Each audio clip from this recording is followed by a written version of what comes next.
Hi there. Welcome to Have It All. I am your host and the creator, Anna K. Morris, and I'm thrilled that you're here because if you are here, it means that you're interested in having it all, or maybe you're curious about what I and my guests have to say about having it all.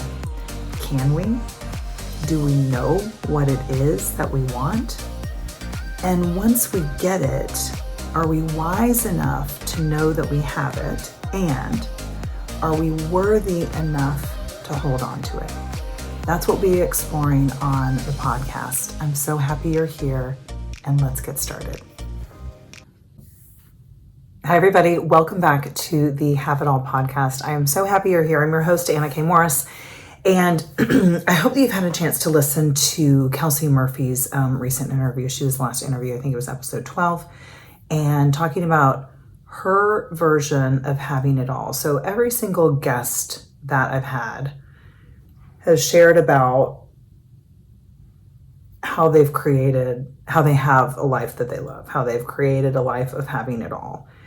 And it begs this one question that has not been addressed fully. And I'm going to start hitting on it in every solo episode. I hope that I have, but I'm going to make a really conscious effort to do so, because here's the deal.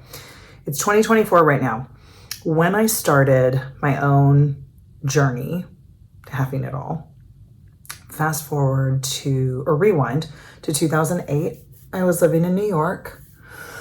I was in pharmaceutical sales. I was in a relationship with a man who I loved very much and had never told me he loved me. We'd been together, I think, at that point 4 years. So in a relationship, in a very big city, no dogs, no kids, lots and lots of friends, but no one that I really felt got me. So I say all of this because in 2008, if I had listened to this podcast, because I'm putting myself back in time, if I had listened to my own podcast, I would have been like, yeah, that's all well and good, but I don't even know what I want. And more importantly, I don't know where to start. So that's what we're going to address in today's episode, because if you are in that boat, whether in your whole life or in a certain area, I'm going to teach you in this episode, kind of like workshop style, how I start working with clients in this way and how I also do this in my own life all the time. Okay, so buckle up. Because here's the thing, when you don't feel like you have it all. Now you might, that's the other thing to consider. You might already have it all, but you don't feel like you do. So it makes no difference, quite frankly, right? You want to take a look at what don't you want? What is it that you maybe have right now that you don't want? And don't worry about how you are trying to change it. I just want you to think about what it is you don't want, okay? So we can use that in a lot of different areas, but then when you start thinking about what you don't want, that's how you start to think about what it is that you do want, right? So as you're listing things, I can remember specifically for me, I was frustrated in my career. I remember I didn't want to have to report to somebody every day. I didn't want to have to log my calls every day. I really hated expense reports. I didn't want to have to be somewhere because somebody else told me to be there. And I really didn't like building a business or wealth for somebody else. That was another thing that I really, really didn't like about the job that I was doing. I also didn't like that I was out all day long. I had to see, I think 10 or 12 doctors a day. I didn't like that I was constantly gone and away, which allowed me to never have a dog. And as you know by now, having a dog was really important to me. I have 2 right now. I will always have 2. And I just couldn't ever because I was gone all the time. So I started looking at what it was that didn't feel like my having it all, right?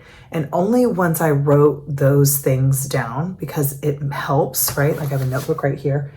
If you write it down, it really helps. So I would recommend on the left side of the paper, write down what you don't want. And then it helps you to write what it is that you do want. So on the other side of that same piece of paper, I was able to see, oh, wow, I really want to build something that I'm passionate about. I think I want to build something for myself, which is, I didn't come from an entrepreneurial family, so it's hilarious to me that I have 3 businesses. But I could see, like, because I didn't like people telling me what to do. If you are into human design, I'm a projector, and I'm a 6'2" projector, so I'm a role model and a hermit. So like I like to be out on stage and like in front and center, and then I like hiding. Like I love shooting videos quietly in my house by myself and not talking to anybody. And projectors, our jobs, kind of our design in the world is like we see further than most people, which makes us ideal coaches. And it also has me, I like to create my own system. So it very much like fits with an entrepreneurial mindset. So I didn't know that at the time though. I just knew that I didn't like telling somebody what to do, which means, okay, so I might be looking at, a side hustle or starting my own business in the future. But again, that can be stair-stepped, okay? So you're just writing what it is that you think you might want because you're going to write the opposite of what's on that left side of the paper, okay? So then I wrote things like, I want to have more time freedom. I don't want somebody to have to manage me and tell me where to be and when. I don't want to be in I want a career that is not in front of the computer a lot. So I was clear about that. Like I want to be out in the world, but when I want to be out in the world, not because I have to be all the time, right? And I wanted to be working for myself.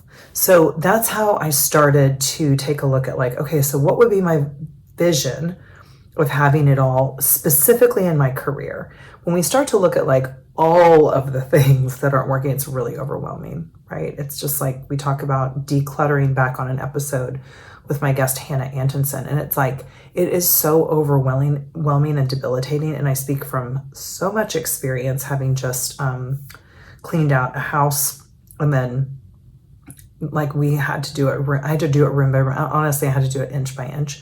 But now when I go and declutter anything, I'm like, I'm just going to do this one drawer and then I'm going to do the next drawer. So that's what I want you to do with this have it all experience. So again, you've got one area of your life and that's all that you're looking at, because it helps your brain to not be overwhelmed, because the minute we get overwhelmed, we stop.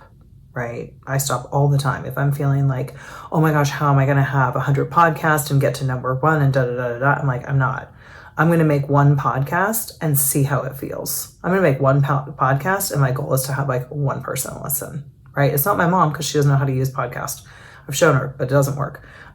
So at least I know it's like one person who's not my mom who's listening out there, which makes me feel really good. So there's no pressure, right? It helps. And that's the next part. So once you can start to see what it is that you might want, you're having it all in that area. Then when I took a look at, well, what is it that I would want? Like what's an action I can take? Because the third step is to take an action. Now, if you were listening, I said something like, I don't want anybody to tell me where to be or when. So that would make me think like, oh, like maybe starting a business. However, in 2008, that was way too much for me. There was no way my brain could go there. I lived in New York. I had an expensive lifestyle. Like quitting my job was not an option. So I'm like, okay, well, what would I do instead? Right around that very exact time, I met an amazing woman in a life coaching program, and she was like, I have a wellness product that you might be interested in. It's a network marketing. At the time, I didn't know what network marketing was, but I think that you have the skill set for it, and it's a nice way to find out whether or not you like business for yourself. That was exactly what I needed to hear. It was a way for me to like get my toe dipped in to being an entrepreneur, keep my paycheck, keep my steady job, but give it a try and see if I liked it. What ended up happening in the next 4 years is that I replaced my income with that job. Now, I'm not suggesting that everybody go out and do network marketing. what worked about it for me, because I didn't come from an entrepreneurial family and I was not a high risk person, what worked about it for me is that it got me excited about something that wasn't my job. So it took all the pressure off of my job to fulfill me. I was not looking for my job to be my passion or fulfilling or anything. I was looking for it to like give me flexibility, which it did, and a nice paycheck, which it did. So then I got to go and play in the entrepreneurial world again, pretty safely, because I'm working with a franchise. So I'm not having to figure it out. I am just surrounding myself with other like-minded people. I'm reading books like Robert Kiyosaki, Rich Dad, Poor Dad was the first one, like all the gateway kind of things into entrepreneurship. And then after 4 years, I was like, wow, this is really close. I really like it. But I don't really love network marketing. It doesn't actually fit all of my needs. I want to create it for myself. And only then did I start dabbling with like, well, what would my own things be? But again, I kept the network marketing, got rid of the job. So I just started to stair step. And that's how you create a life that really feels like your version of having it all. As you know, I have a design build company with my husband, Derek, Happy Karma Homes. And we just bought a house. We cleaned it out. I've referenced it many times. If you don't know what I'm talking about, I think I have YouTube video walkthroughs of the house. So go to my YouTube channel, Anna K. Morris, and you can find them there. So you can see what I'm talking about. It's a white house with an orange door. And everybody, when we bought it, because typically we buy houses and flip them. This one was an unusual one. It's my mother's best friend's home. We bought it, and eventually we will buy it from our company and then live in it, our family. And when people got wind of that, they would say this to me: "Are you so excited you found your forever home?" And I'm like, whoa, whoa, whoa, whoa. Like, I still refer to Derek as my current husband, right? Like, I know my kids are always going to be my kids, and I'm still wrapping my head around that. And as you heard in Kelsey's interview, she really suggests looking like no more than 3 years out. And I could not agree more with that.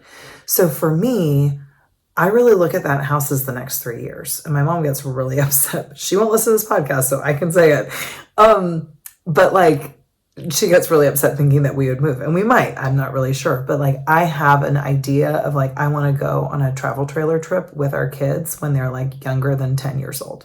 So for me, I'm like, that house kind of fits for the next 3 years, but I only look at things 3 years out max. Like, I really kind of look even closer than that.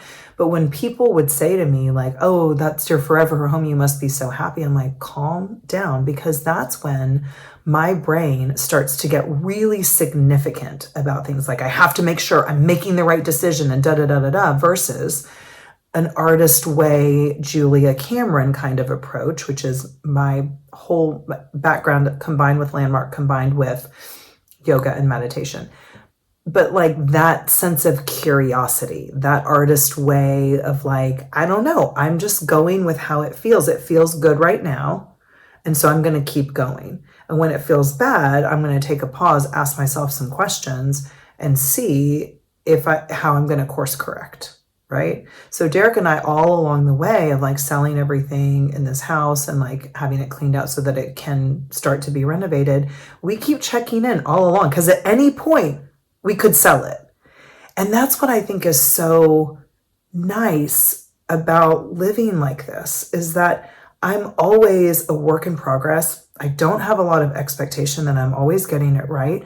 I don't have an expectation that I'm nailing it with my coaching business all the time and I know exactly what I want to offer and da da da da da. Like, I've had 4 different iterations of a new website that I'm writing. And that's okay, because every single time I'm getting closer. And that's what I want to offer you on your journey to you having it all. It's a journey. It would be so fucking boring if you just had it all. That would suck. You wouldn't like it. It's the actual journey and discovery to having it all that you crave, right? And the minute you get it, you're going to have something else that you want. Like, I have so much in my life that sometimes I have to just stop myself and be like, I can't even believe that I have all. I can't believe it. I remember like being so deathly alone all the time. And now I've got like 2 amazing kids and like a husband that loves me and like cherishes me and 2 dogs that I adore. And, it's just like so much. And then I can also see that I'm building a career that really fits, and like it's 17 years in the process. And I don't think I have nailed it yet. And I'm closer every day. And that's great. And what I want next year will be different than what I want in this season. So just accepting that like we are always discovering it. So I want you to take what I just walked you through, right? You're going to write what you don't want that you currently have. You're going to write what you think you will want, right? You might already know, but if you're having a hard time, start with what you don't want and then what you think you might want. And again, I'm saying it really loosely. I don't mean to be vague about it, but I want you to relax, right? It's not set in stone. Nothing is, except for death and taxes. We could even say what's money, and we could even say like, well, you just move on to another form. So death and taxes might not be true, but whatever. I'm getting philosophical about it. But the third step, the most important step, is taking an action, right?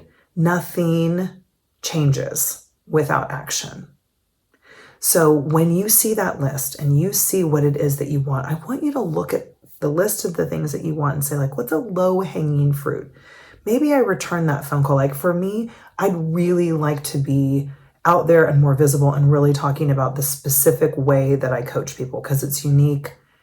It's very, very unique. I don't see other coaches doing it the way that I do.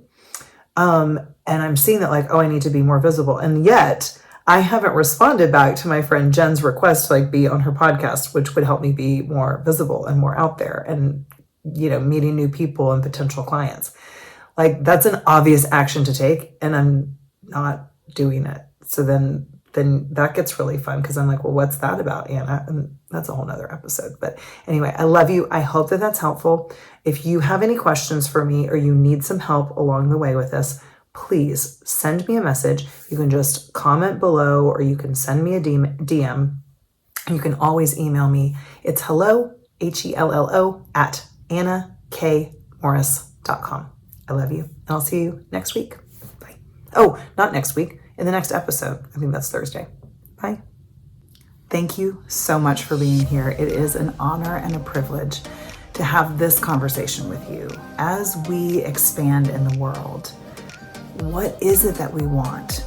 Do we believe that we can have it all? I hope this episode gave you some insights and some things to think about, and most importantly, some actions to go and take in your own life. If one of those actions is reaching out to me, I'm so thrilled and honored. You can always find me on my website, AnnaKMorris.com, and you can always send me an email, hello@AnnaKMorris.com. DM, texting, if you have my number, any of that is great too, and I would love to be in touch with you and help you have it all. I love you, and thank you so much for being here.